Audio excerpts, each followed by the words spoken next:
La nouvelle a fui comme une traînée de poudre dans l'obscurité. Un média nigérian, sérieux comme un procès verbal, lâche l'information qui électrocute le continent. Channels Television vient de publier un scoop nucléaire.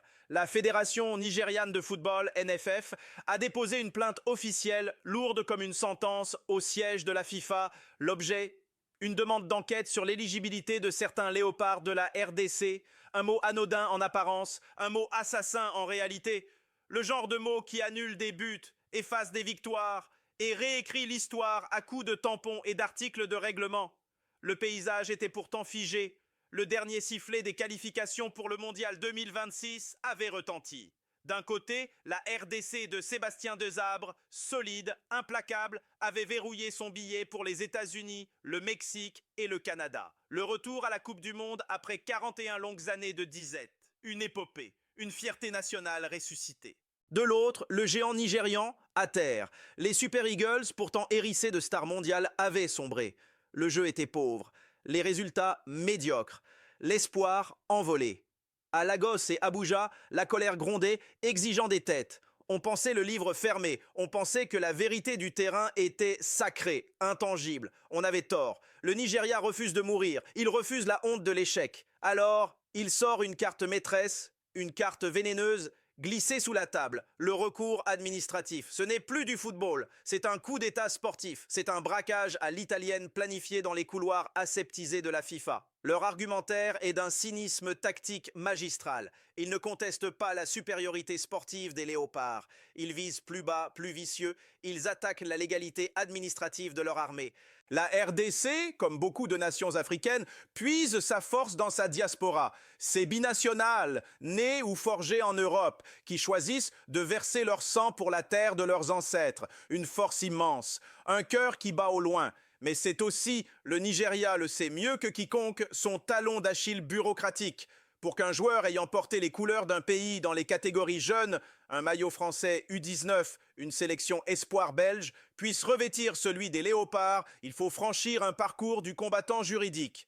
Un changement d'allégeance auprès de la FIFA, des documents parfaits, des renoncements officiels, des validations dans les temps, un dossier sans la moindre faille, sans le moindre retard, sans la moindre virgule déplacée. Une faille, c'est tout ce qu'il faut, une seule.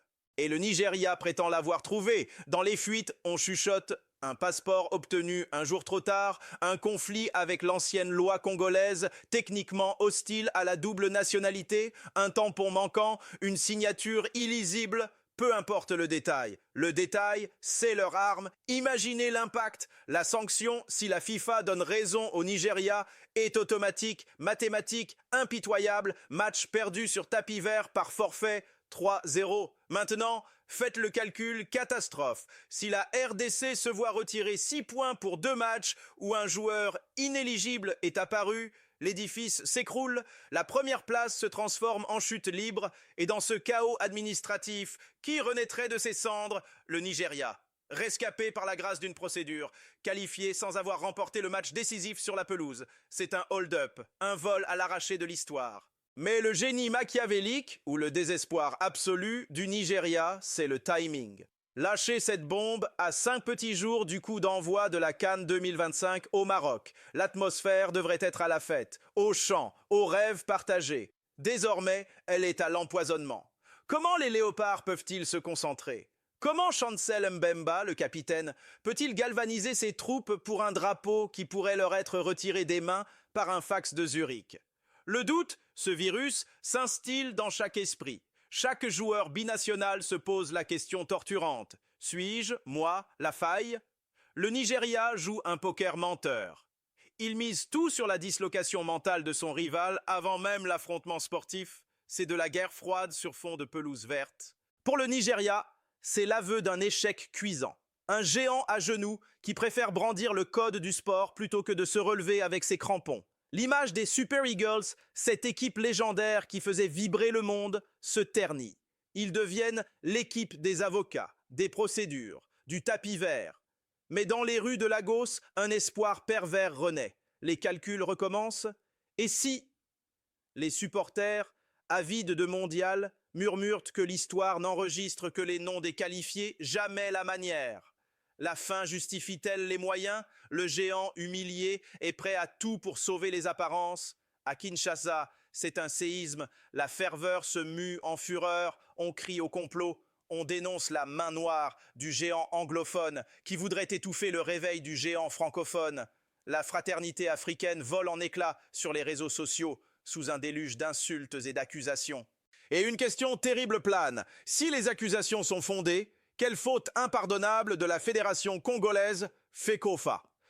À ce niveau, aligner un joueur sans être sûr à 1000% de sa situation administrative relève de la trahison. Vendre le rêve de 100 millions de personnes pour une erreur de papier serait une tragédie sans nom. L'histoire se souvient. Elle se souvient de la Bolivie en 2016, perdant 2 matchs gagnés sur le terrain parce qu'un joueur, Nelson Cabrera, n'était pas administrativement éligible. Ces points, redistribués, ont envoyé le Pérou en barrage au détriment du Chili et changé le destin du continent sud-américain. Le Nigeria espère le même effet papillon. Un simple détail bureaucratique, une petite pièce manquante pour faire basculer le destin de tout un continent. Au centre de la tempête, la FIFA. Son président, Gianni Infantino, et ses juristes marchent sur un fil au-dessus du vide. Ils doivent juger froidement à la lettre près du règlement. Mais autour d'eux, la pression géopolitique monte en flèche. 2 géants économiques et démographiques du continent, 2 passions dévorantes. Une décision quelle qu'elle soit laissera des cicatrices profondes. Vont-ils trancher avant la canne, jetant de l'huile sur le feu? Ou attendre, laissant l'épée suspendue, pourrir le plus beau des tournois africains? Pendant ce temps, dans l'ombre, les machines s'activent. Les avocats spécialisés en droit sportif sortent leurs dossiers les plus chers.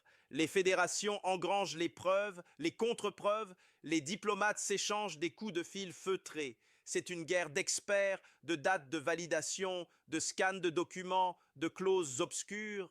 Et au centre, les joueurs concernés, ces binationales au cœur déchiré qui ont choisi le Congo par amour. Ils doivent vivre un enfer, porter sur leurs épaules le poids d'une possible disqualification nationale. Leurs rêves se transforment en cauchemars administratifs. Alors que les équipes débarquent au Maroc, que les stades se parent de couleurs, une ombre immense plane. Cette CAN 2025 ne sera pas un simple tournoi. Chaque match de la RDC sera une épreuve de vérité. Chaque regard échangé avec un joueur nigérian, une étincelle dans une poudrière. Si le tirage au sort les fait se rencontrer, ce ne sera pas un match de football, ce sera un champ de bataille. Chaque tacle sera une revendication, chaque but, un acte de vengeance. Le terrain avait parlé, il avait désigné son vainqueur, la RDC. Mais le tribunal, lui, n'a pas encore rendu son verdict. Et dans le football froid et implacable de 2025, parfois, la signature d'un juriste compte plus que le pied d'un magicien. L'Afrique retient son souffle. Le rêve des uns ne tient plus qu'à l'encre séchée sur un certificat de nationalité, à un détail, à une virgule. Le compte à rebours est lancé.